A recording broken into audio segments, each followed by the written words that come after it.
Bonnie, a historian and modern witch, and today I'm going to be talking about the Essex witch trials. I think across the world the most culturally significant and well-known case of a witch trial has got to be that of Salem in Massachusetts, which took place between February 1692 and May 1693. I won't be talking too much about Salem in this video because we all know the tale of the Salem witches, and that's really my point. Salem is well known, and it's been plastered across mainstream media for centuries, from Arthur Miller's play The Crucible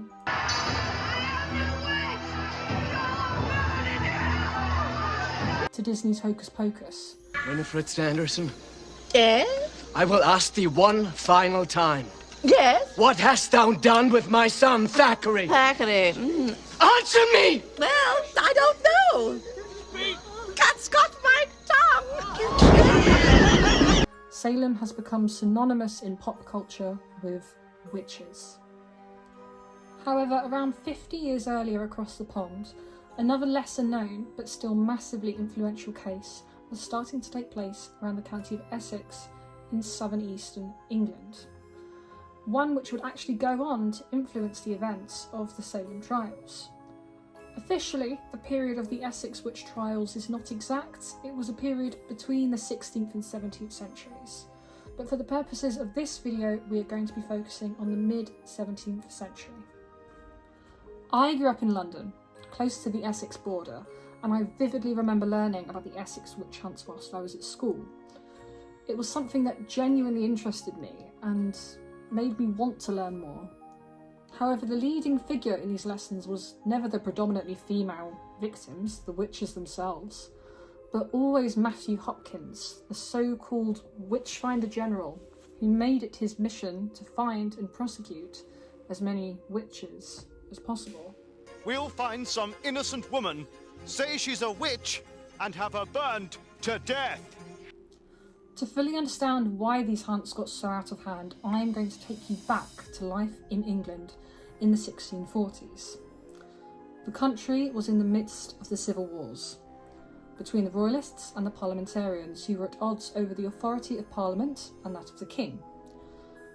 The wars took up over 200,000 lives, or the equivalent of 4.5% of the total population at the time. And there was considerable economic hardship.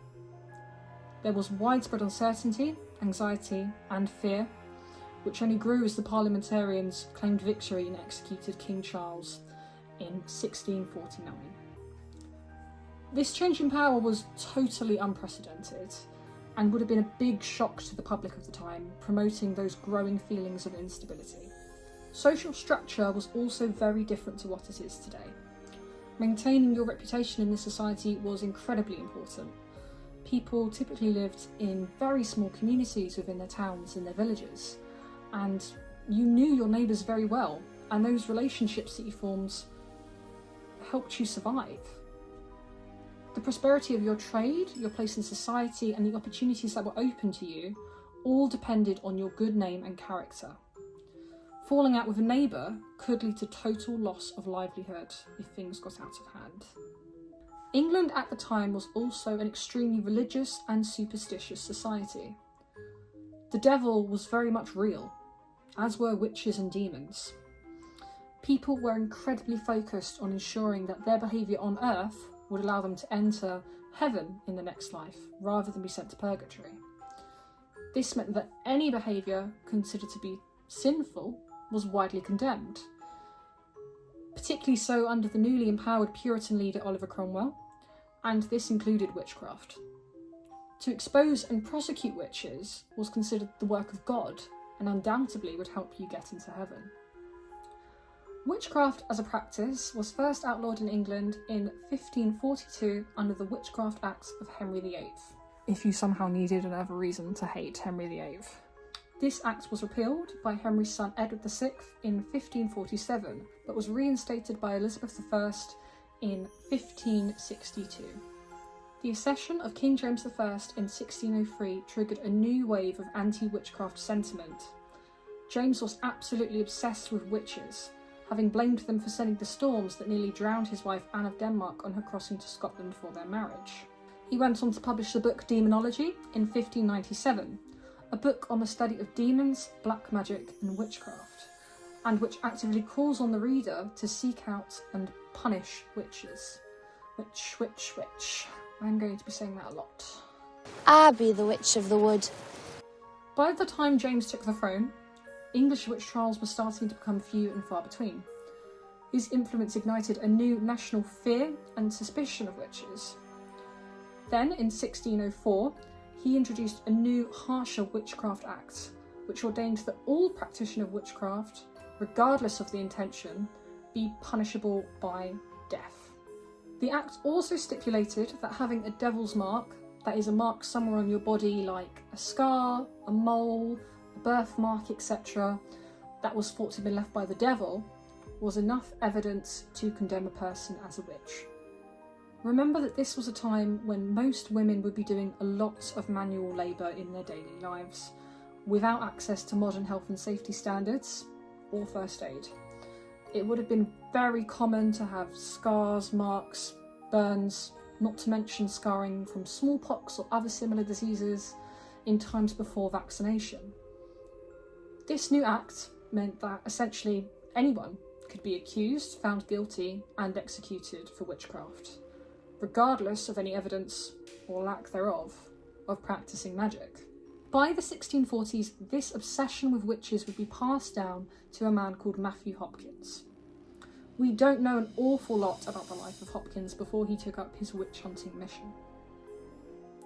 Research says that he was probably born somewhere in Essex in around 1620, to a clergyman and his wife, which is where he may have picked up his religious zeal. By March of 1643, he was living in the town of Manningtree in Essex, which is where he claimed to have first come across a coven of witches. However, history and Hopkins himself have given him far too much credit and notoriety. Hopkins wasn't even the only self-proclaimed witch hunter seeking out the witches of Manningtree. He had a working associate named John Stern, who was about a decade older than him and most likely the senior in importance of the two, since records point to Hopkins being Stern's appointed assistant. The pair offered their self-described investigative services to the magistrates of Manningtree in exchange for payment, and off they went in search of their targets.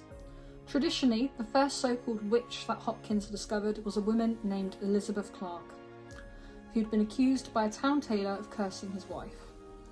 We know that she was a local woman with one leg who lived in poverty. Sources differ over her age. Some suggest that she was an elderly lady by the time of the accusation, whilst other evidence points to her being a young woman who recently bore an illegitimate child. Regardless, her position in society and her physical disability meant that she was vulnerable and looked down on within her community, and this was a common trait in people who were accused of witchcraft in the 16th to 18th centuries. They were people who were essentially easy targets, not particularly liked by their communities, unprotected by having a network of powerful friends or family, and physically representative of a stereotype of a witch, be it through age, disability, appearance, or gender. According to Hopkins' own record of his investigations, he used brutal methods of torture to extract the confessions that he so desperately wanted from these poor people. He stripped his victims to examine them for devil's marks, including a humiliating focus on the victim's genitals. If he did find a suspicious mark, then he would prick the mark with a pin to test it.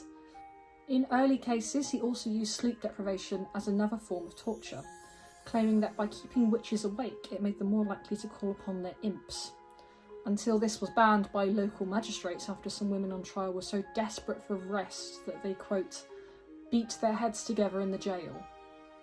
Similarly, he was a fan of the barbaric and illegal water ducking method, which is where a suspected witch was restrained and placed in a body of water. If she was a witch, then her body would reject the water, which was considered baptismal, aka holy. If she was innocent, then she would be accepted by the water. But ultimately, this was a dire situation. If the victim would float, she would be found guilty and hanged. whilst if she sank she would most likely drown before any of her captors came to her rescue. Ultimately, a total of 23 people in Manningtree were formally charged with witchcraft based on evidence collected by Hopkins and Stern. 19 of those individuals were found guilty and executed by hanging. Just some of these names include Elizabeth Goodwin, Sarah Bright, Nicholas Leach, and the first accused, Elizabeth Clark. I found it dishearteningly difficult to find any personal information about the victims of the Manningtree witch hunt. They have become footnotes in history, victim numbers in the wider mass hysteria of the European witch hunts. And Manningtree was only the beginning of Hopkins and Stearns' trail across Essex and East Anglia as they searched for groups of witches, and the anxious communities that would pay handsomely for their services. Their work in the town of Sudbury on the Essex border was particularly effective, as up to 117 people were accused in the single town alone. It's thought that the pair accused up to 300 people during the 2 years of their short careers. Ultimately, approximately 114 of these people were convicted and executed. Most of the people that were subjected to this cruel process were female, elderly, and poor, the most vulnerable and unprotected members of the society in which they lived. They were physically assaulted, verbally harassed, emotionally abused, and many were ultimately murdered by hanging or left to die in inhumane conditions in prison. It's important to remember that Mathew Hopkins never had any legal authority or official position.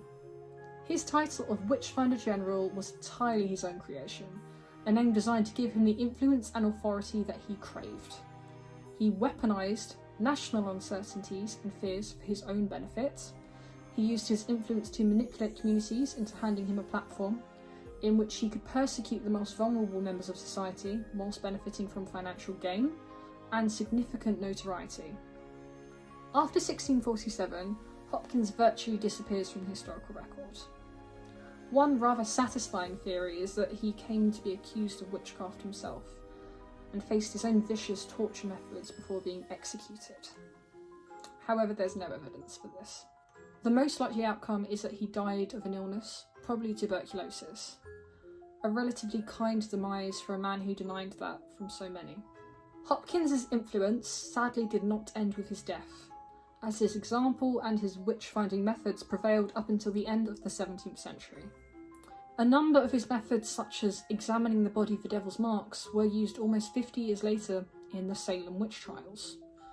Despite the massive decline of trials and general growing belief that witches were not something to seriously fear in Europe, the American colonies were hunting suspected witches with zeal and relish.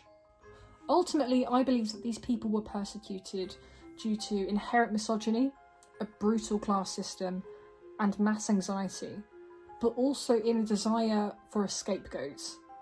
Throughout history and the world, we have seen marginalised groups of society targeted and blamed for the problems of the day. Fear and hatred left unchecked can destroy communities and lead to persecution, violence, and ultimately murder. We often use the term witch hunt in today's vocabulary when describing political disagreement or cancel culture, but consider life in a not-so-distant past where religious freedom, political freedom, and the right to just be yourself was non-existent. If we're not careful, that reality may also be a not-so-distant future. I really hope you found this video interesting and enjoyable.